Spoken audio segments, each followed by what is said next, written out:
The country village of Pebblewick-by-the-Sea isn't big. Perhaps that's why the outside world doesn't know that it's there.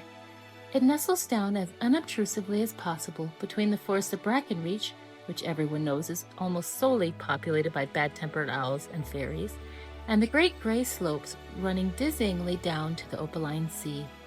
The village consists mainly of one long road connecting the front doors of the houses, with rows of large, colorful flowers, brightly painted front gates, and lampposts that, at night, look like a procession of large fireflies when they are lit in the right order, which they almost always are.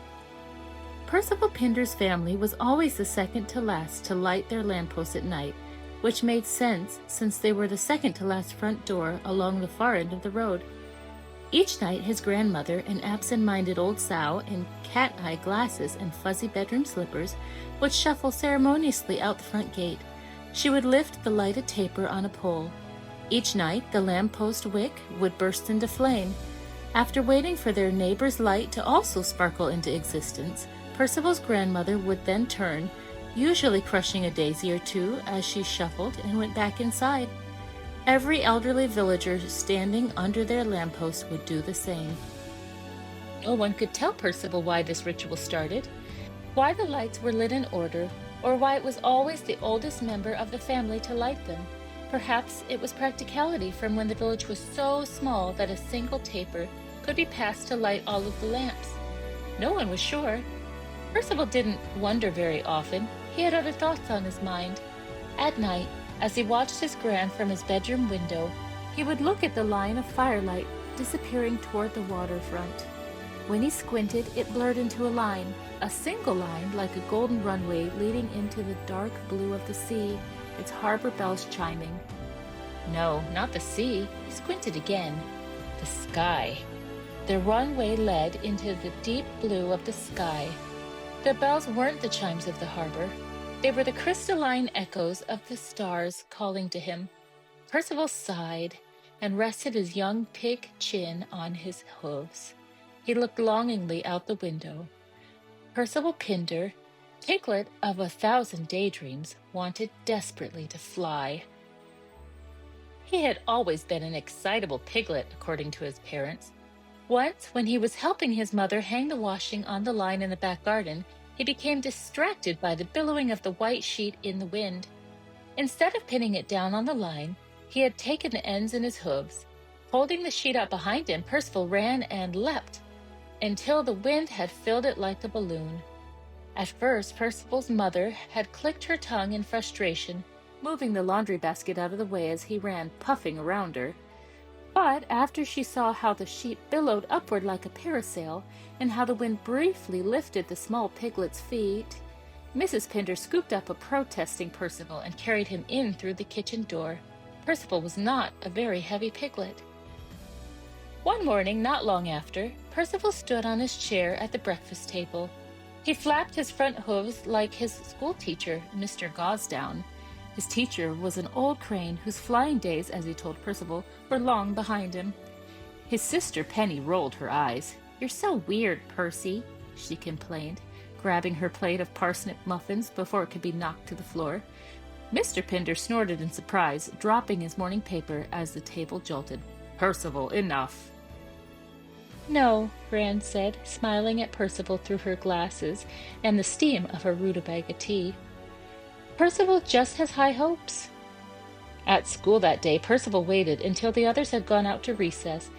When Mr. Gosdown was distracted by 2 young squirrels fighting over a peach pit ball, Percival climbed the ivy-covered trellis. It led him to the awning over the front of the school, not the tallest vantage point, but tall enough to catch the wind. He had been planning this all week, but he had to act quickly. He unfurled the red and white checkered tablecloth borrowed from his grand's picnic basket. He liked being up high. He shut his eyes for just a moment and listened to the sounds of the villagers not very far below as they walked up and down the streets, carrying baskets to market, pushing wheelbarrows, and clipping flowers in their gardens. Opening his eyes, Percival held all 4 corners of the tablecloth, took a deep breath, because having more air inside him could only help, right? And jumped. "Ooh, look!" One of the young squirrels pointed upward.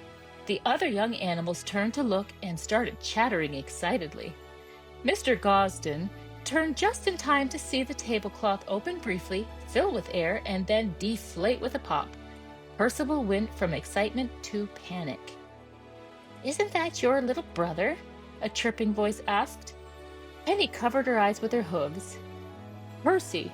Mr. Gosden sprang stiffly into the air with fast, unpracticed flaps of his large wings. He collided with Percival halfway to the ground, knocking both of them sideways. With a loud bang, Percival and Mr. Gosden tumbled through the front door of the schoolroom. The students crowded at the window to look down at the red-faced but unharmed Percival and the angry crane. Percival did not wait to hear what his teacher or sister would say. As soon as he could breathe, he took off out of the schoolroom and into the street, where villagers were beginning to gather to see what the fuss had been about. The mix of animal faces laughed and pointed after him as he ran. Percival, covered in bruises and self-pity, wandered aimlessly before deciding to walk across Mossmere Meadow. It was better than walking along the populated road that would eventually take him home. He knew his sister and teacher would be there, tattling about his disastrous day, and he wanted to put off the inevitable scene with his parents as long as he could. It was a sunny, warm day. Before long, Percival was thinking less about home. Long summer grass, as green as cut emeralds, blew around his feet. When Percival dropped his front feet to the ground to walk on all fours, the dancing strands tickled his soft belly. Tufts of wind carried curious blue butterflies who danced along his snout as they passed. Such a beautiful day! Percival took a deep breath. He closed his eyes and tilted his nose up toward the sun. He rolled onto his back, staring up into the deep blue above him. Gentle wisps of clouds drifted past and inspired a daydream of flying, swooping, and soaring. High above the village, with its failed hopes and mothers waiting at doors, hooves on hips, feet tapping. The rumbling noise was distant at first, but as it came close, it grew into a clattering roar. Percival got to his feet with a startled squeal. Percival looked around in confusion before looking up. Something large was flying in the air, and he had never seen anything like it. Wood rattled and metal gleamed sharply in the hot sunlight. Its nose spun wildly. Two broad wings spread out in either direction. The creature's tail went out straight, but then jutted upward like the back fin of a fish. It turned briefly, and in a moment of pure awe, Percival saw that there were two sets of wings, one directly above the other. Poles crossed to attach them, and in the front of the creature sat a driver. Its eyes were covered in thick glasses, and a thick red scarf waved frantically behind it. This wasn't a creature at all. It was a machine, a large, loud, flying machine. Percival's small jaw dropped open, and his mind spun as wildly as the nose on the machine. Within seconds it was gone, nothing more than a speck disappearing further and further into the clouds. After several minutes, Percival went home in stunned, breathless silence. Neither his parents' frustration nor his sister's smug snickers brought him down to earth again for the rest of the night. He was sent up to bed without his turnip pudding for the trouble at school. He sat at his window gazing up into the cold stars until late into the night. Percival had to face an unfortunate truth over the next few days. Sometimes, when you are the only one to see a miracle, nobody believes you. When he tried to describe what he had seen to his family, they thought he had imagined it. His mother told him to finish getting ready for school. His sister called him a crazy baby. His father didn't seem to hear him. On the playground, his classmates laughed. Horatio, a shy hedgehog and his closest pal in the world, smiled and said, "Oh, that's amazing." Percival could tell that he didn't believe him. Worse, Horatio didn't believe him, but was trying to be nice about it.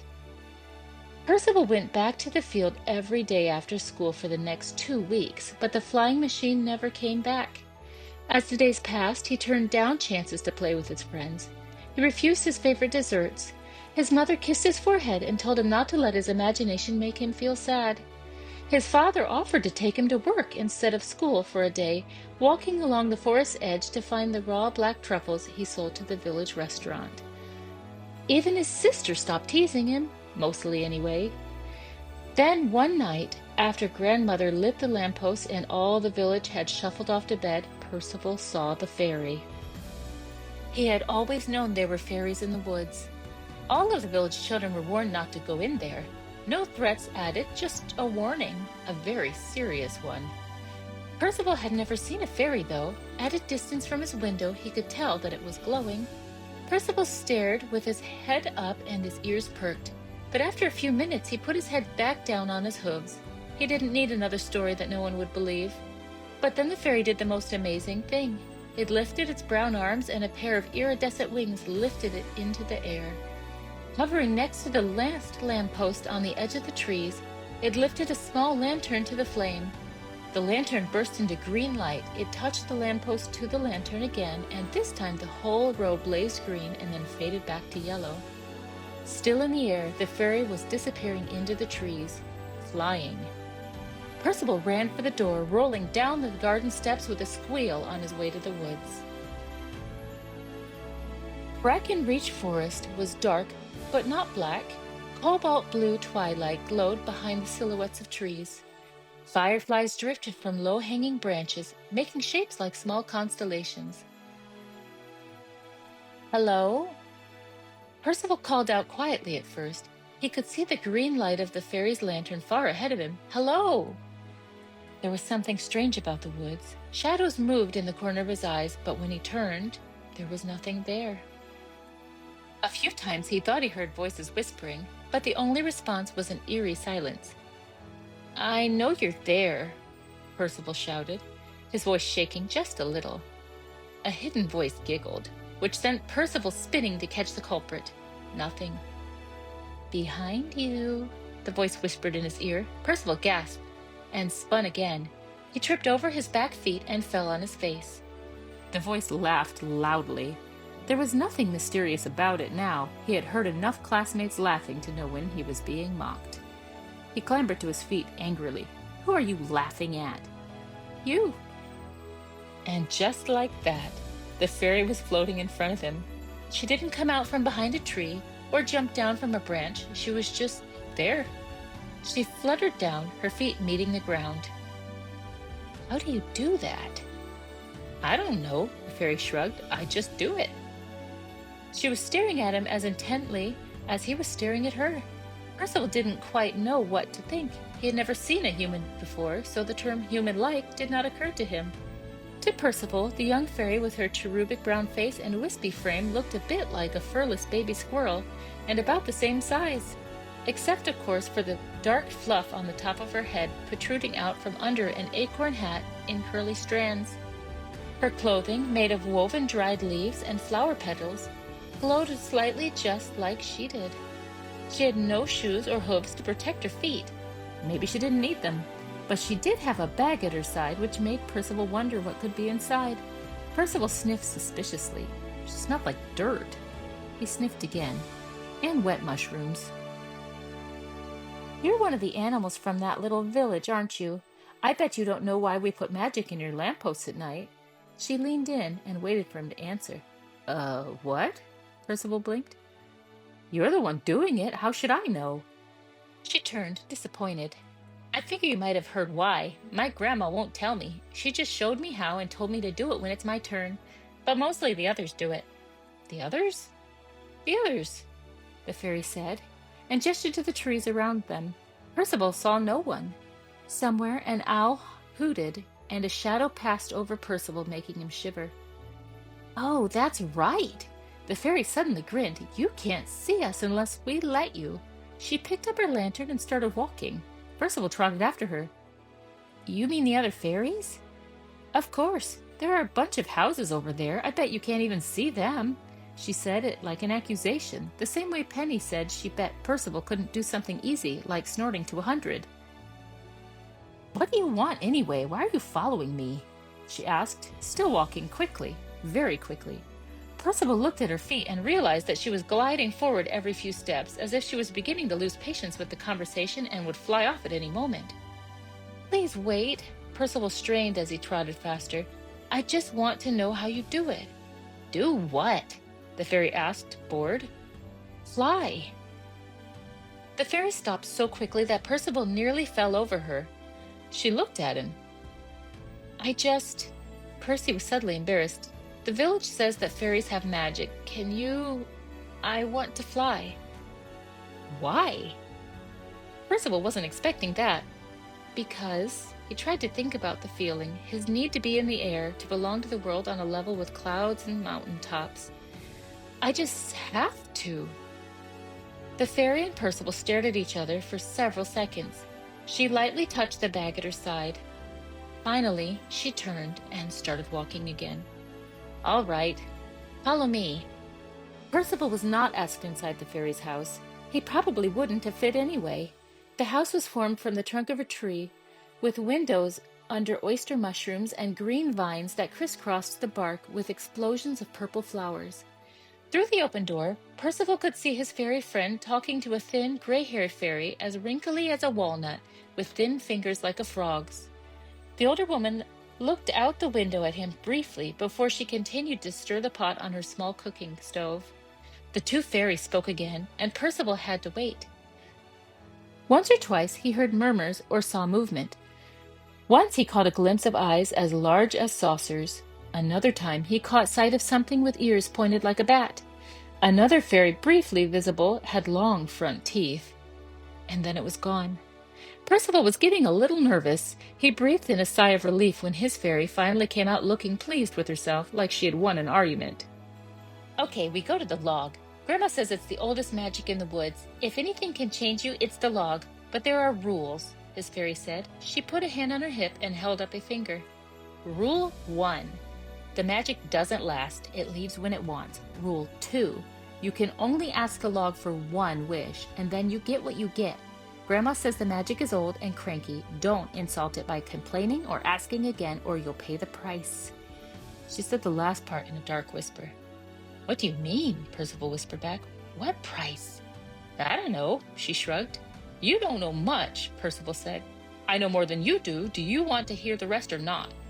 Yes. Then shut your snout. Rule 3. The fairy snapped and held up a third finger. Don't tell anyone about the log. Ever. That's probably because my village doesn't like tourists, and if you tell anyone, it would get out. Things would get messy. My relatives would start cursing everyone and stuff. Grandma says she'd rather they not go down that road again.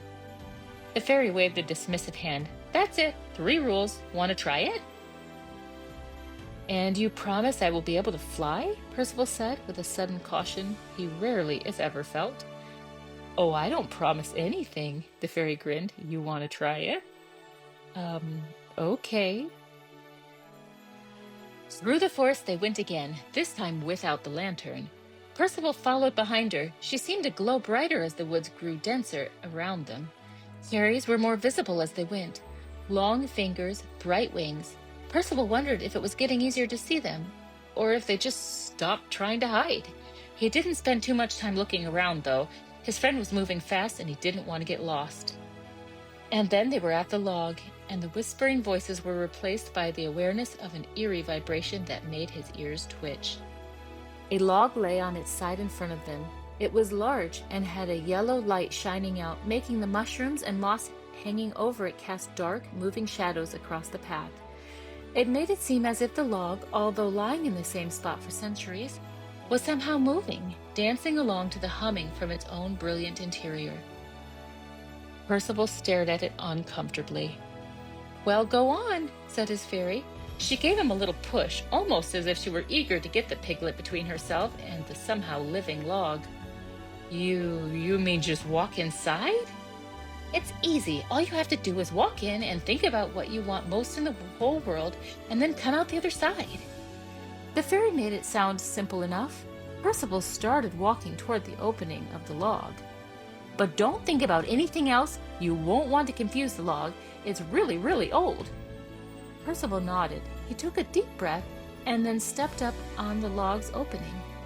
The overhanging moss leaned to the side to let him in. The vibrating was like an exhilarating choir of bells ringing inside his head. The light was so bright that Percival staggered as he moved forward. Think about what he wanted. Okay, he could do that. Percival shut his eyes. He thought about that day in the meadow. The sun warmed his face, the blue butterflies flitting across his nose, and the smell of the summer grass. And the flying machine. Percival pictured the flying marvel as it swooped and dived over him. He had never wanted anything so badly in his life. The humming grew louder. The light grew brighter, and Percival was on the other side of the log, his 4 feet planted on the ground, shaking. "You did it," the fairy said, a little in awe. "You actually went inside." "Yes." Percival blinked. He started looking around. No flying machine was waiting for him. But it didn't work. "You have to wait for the magic to start," the fairy said, still staring at him. Apparently, going into the log had impressed her. "I didn't think you would actually do it. Even fairies are a little bit afraid of the log. It's so alive. Grandma says it's why the forest is here at all." She stared at him shyly. "My name is A. Cornelia Husk. I'm Percival Pinder. Can I draw you?" Without waiting for an answer, A. Cornelia sat down on a rock and opened the satchel that had been swinging at her side. She pulled out a pad of paper and a small pencil. She looked at Percival, who stood unceremoniously, and then started making marks. "Tell me about your wish." After Percival had finished talking about the flying machine and its strange driver, A. Cornelia turned her paper around. Percival saw himself there in black and white. On his face were the pilot's goggles. Around his neck was the scarf. "Hey, that's really good," Percival squealed. He squealed again when he realized that there was a tightness around his neck. Looking down, he saw a green scarf had appeared and tied itself politely in a knot. "How did you do that?" A. Cornelia did not attempt to be modest. She beamed with a wide grin. "I can't grant wishes or anything, but I'm pretty good at drawing up objects as long as they're really small. It's my talent." She thought for a moment and then said, "I have to draw. I guess if I couldn't do it already, it would be my wish." "Thanks, A. Cornelia. I've never seen anything like it." The two started back through the woods side by side. At the edge of the woods, Percival said goodbye and he left. A. Cornelia shouted after him, "We can be friends now, okay? Oh, and don't go back to the log. What you get is what you get." She wasn't there when he looked behind him. When Percival climbed the garden steps back into his house, the only light on was the small blaze of the kitchen fire. His mother sat beside it, irritably waiting for him. Everyone else had long been asleep. After his mother's lecture, Percival slid into his bed and then lay on his back with his feet in the air. He was still in the aviator goggles. Despite all that he had been through, or maybe because of it, he fell asleep very, very quickly. It was the market sounds coming through the open window that woke Percival. He must have tossed about in his sleep because his sheets were wrapped tightly around him. He wriggled and kicked. Why did they feel so tight? He kicked and grunted and finally emerged from the sheets. He felt different. The goggles had slipped sideways. He straightened them over his eyes and smiled when he thought about the night before. But that wasn't it. What was it?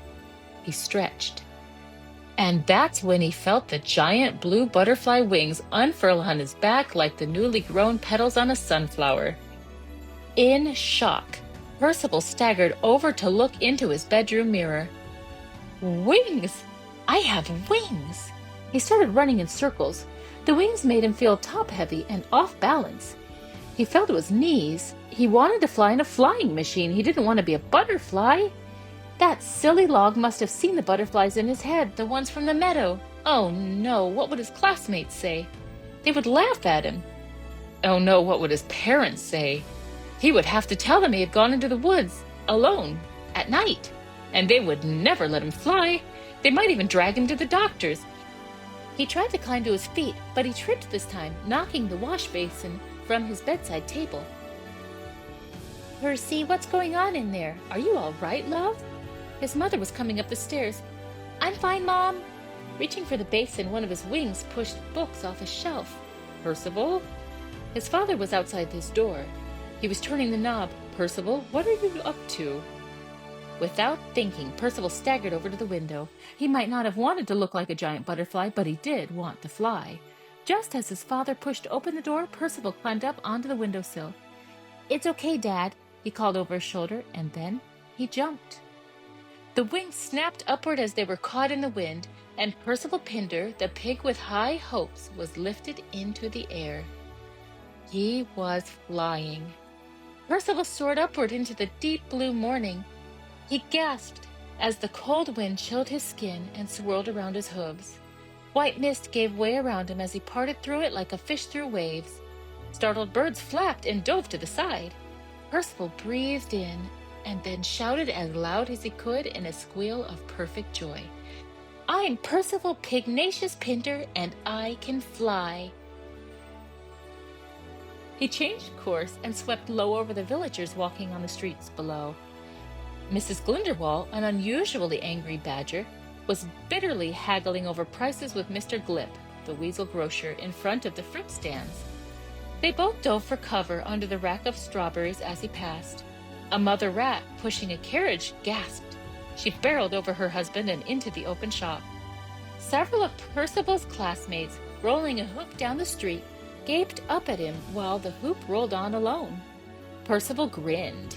He turned and soared up into the clouds. From the street below, his friend Horatio, momentarily forgetting he was shy, cheered loudly and waved. He then hid his face under his hat, embarrassed. Percival's family was now in the street directly below him. "Oh, my Percy!" his mother squealed, but her Percy could not hear her. "Come down here at once!" his father shouted, not sure what else to say. "How embarrassing!" his sister muttered before going back into the house and pulling the door shut, where she silently hoped none of her friends had gotten up early enough to see her silly little brother dipping through the air like a stupid sparrow. Percival's grandmother said nothing. Instead, she watched him quietly.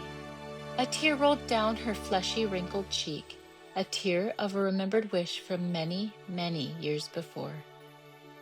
High above them, Percival exploded through a cloud, shooting fragments of mist around him. It was easy to lose track of time so far from his normal world. He spent hours skimming along the tops of waves, cresting on the sea. Dolphins skipped in and out of the water to race him, with his shadow falling across their backs. And then he flew upside down to have the birds beneath him instead. When he got tired above the water, he rested on the mast of a ship. The crew of animal sailors gaped and pointed. He flew off before a spyglass could be produced to double-check the eyes that couldn't be believed. When he was tired while flying over land, he perched with the eagles on the tops of the tallest trees, with the wind swaying him back and forth like the melody of a lullaby. And then it was sunset, and Percival was finally tired. He flew home. From the top of his house, he watched the golden sun set in a blaze of rose and crimson, and he cried out of pure joy and exhaustion. He fell asleep with his wings wrapped around him like a blanket. It was there that his family finally spotted him. He didn't stir as his father carried him carefully down the ladder. He only nestled in closer as they went up the stairs. Mr. Pinder's anger and fears melted away like those of most parents when they have found a wayward child. Tomorrow they would need an explanation. But for tonight, no. Mrs. Pinder kissed her son's head. She took the green scarf and the goggles and put them on the dresser. Together, the Pinders crept down the stairs. Percival knew that his wings were gone when he woke up. He knew it the same way you feel disappointment from waking after a beautiful dream. He stayed in bed the next morning for a long time. When his mother came, he burrowed his face into her shoulder and cried. She held him, and when she went back downstairs, Percival could hear the voices of his parents, unsure what to say or do. But no one came to make him get out of bed or to scold him for the day before. Instead, they let him be alone with the weight of his loss. It was his grandmother's voice that seemed to calm him. Around lunchtime, he heard the stairs creak.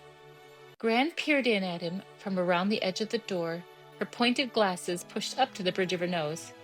"All right, Percy, drink some of this. It will do you good. Go on."